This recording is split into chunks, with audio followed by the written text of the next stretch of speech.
Ça y est, c'est la panique chez nos clients et ils nous parlent tous que de GEO et donc de résultats dans les moteurs de recherche des LLM type ChatGPT ou Perplexity. En tant que SEO, notre boulot, c'est aussi de nous adapter à la demande des clients et aussi bien sûr à l'évolution des moteurs de recherche.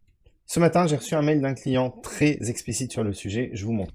Voici le mail, j'ai fait des tests de mots-clés hyper basiques, lettres pour PLV, moteur pour PLV, audio pour PLV, je suppose qu'il les a tapés comme ça sans poser vraiment de questions, peut-être c'est une erreur, et il se rend compte qu'il n'est pas cité par les IA, ou du moins pas assez bien.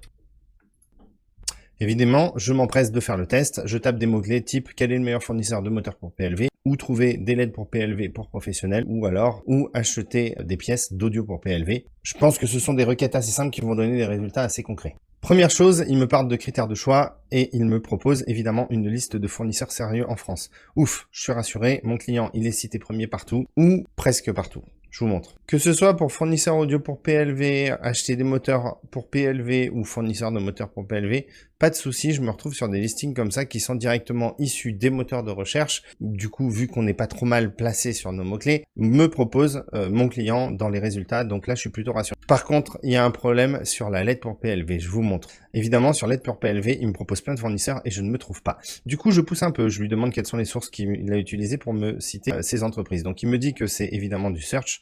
J'ai regardé. Alors, moi, je me vois, mais lui ne me voit pas. Par contre, quand je force un peu et que il me demande si je veux vraiment des sources, là, il me fait un tableau et il me sort quelque chose de très intéressant. C'est Europage.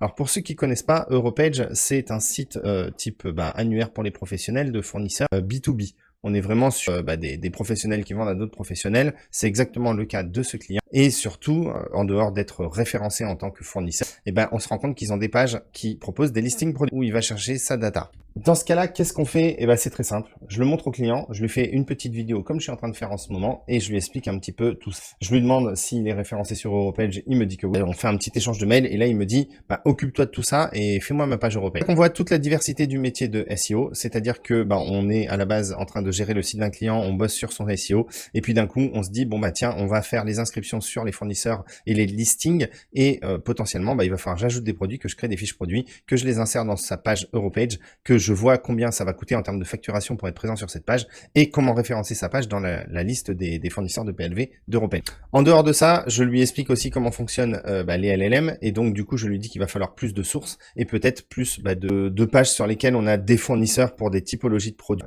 Je lui propose d'en faire et on définit un budget, achat de liens, création des contenus. On va créer évidemment des listings contenus sur des sites vraiment B2B et on va pousser tout ça avec du SEO. Ça devrait être... Alors si vous aussi vous êtes confronté à ce genre de problème et que vous savez pas trop comment faire, n'hésitez pas à mettre un petit DM, on en discute.